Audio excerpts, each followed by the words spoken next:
So last night we had spoken about pranayama, and he was saying that I had given a very nice, thank you, talk on the spirituality of pranayama. And he's saying, well, what about the spirituality of yoga? Well, yoga itself is spiritual. It's like saying, describe for me the wetness of water. Or what's hot about fire?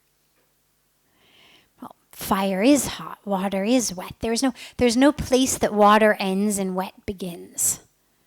No place fire ends and heat begins. In the same way, there's no place that yoga ends and spirituality begins, or even vice versa. Yoga is spirituality. Spirituality is yoga. But yoga is not just exercise. That's the dilemma. Yoga literally means union. That's what the Sanskrit word means, to unite. And it's a union, ultimately, of ourselves to God. That's what it originally meant. In the Bhagavad Gita, Lord Krishna speaks pretty continually about yoga. I don't know how many times the word is used, but I would imagine it's hundreds. And there's only, 700 verses of it. It's a scripture on yoga. But nowhere does he speak about any of the actual postures. He doesn't mention Trikonasana. He doesn't mention Shirshasana. He doesn't mention any of the postures that we do. He doesn't mention limberness or flexibility or strength or straight legs or bent legs or anything like that. It's all about how we live. So yoga is our spiritual life. It's the union of this being as which I identify, this very small, very separate, very individual, very fallible, complex-ridden individual being, and the divine. The wholeness, the completeness, the infinite nature, the no beginning, no end, no complexes, existence of God. That's what yoga is. In that, there are a whole variety of aspects. Patanjali gave it very, very neatly and nicely. He gave us 8 limbs of a tree of yoga. Okay, what does yoga look like? Well, yoga begins with how we interact in the world. Root of yoga, ahimsa, nonviolence.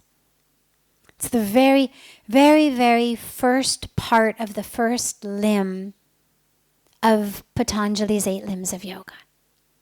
So we begin with nonviolence, truthfulness.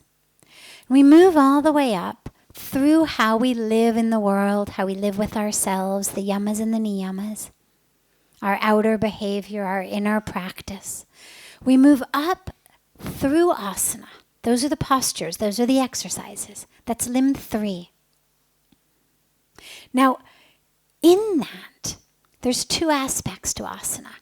One is simply, if you're going to sit to meditate, it's much easier to sit to meditate if your knees don't hurt. It's much easier to sit and meditate if your back doesn't hurt. It's much harder to concentrate on chanting your mantra when your back is killing you, or your knees are killing you, or your hips are killing you. And so on one very simple, very basic level, keep the body healthy, keep it in shape. The body's a temple. It is your vehicle to awakening. If you cannot sit and meditate, you will have a difficult time awakening. All right, get those knees and hips limber. Get that back strong so you can sit. On another level of asana, though, on another way of looking at these 8 limbs, they're not necessarily progressive. I've heard commentaries on them that each of them in and of itself can be a way into the river of oneness. Like all of the different platforms on the banks of Ganga can be used to get into Ganga. You don't actually have to walk all the way from Lakshman Jula down here to go in. You actually could go in any of the ways. An asana actually can be used as a way in. Now, that being said, I believe it's very difficult. I believe that when we are focused on the physical body, especially its aches, its pains, its weaknesses, it's very difficult to be connected with God. I know for me personally, I have an asana practice simply as an antidote to the fact that I sit most of the day. But I need a meditative practice. I can't do it through my asanas. On the other hand, I had the very, very great honor and blessing of being in the room practicing with BKS Iyengar while he was still alive. And his eyes, when he came out of some of the most difficult asanas that he had held way longer than people a quarter of his age, his eyes looked like he had come out of the deepest meditation. So I know it's possible. I saw it in his eyes. But I think it's very difficult. I haven't seen anyone else able to enter that stream through asana. And then we keep going upward. I'm not going to go through all of the 8 limbs of yoga as our time's running out, but the core point is it ends with samadhi, which is divine bliss, ecstasy, that oneness. So that's what yoga is the union.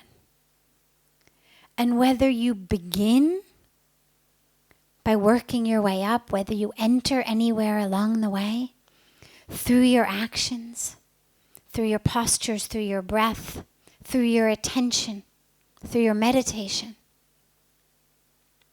whether they build on each other, whether they're independent, or whether you enter through the paths that Lord Krishna gives us in the Gita, path of service,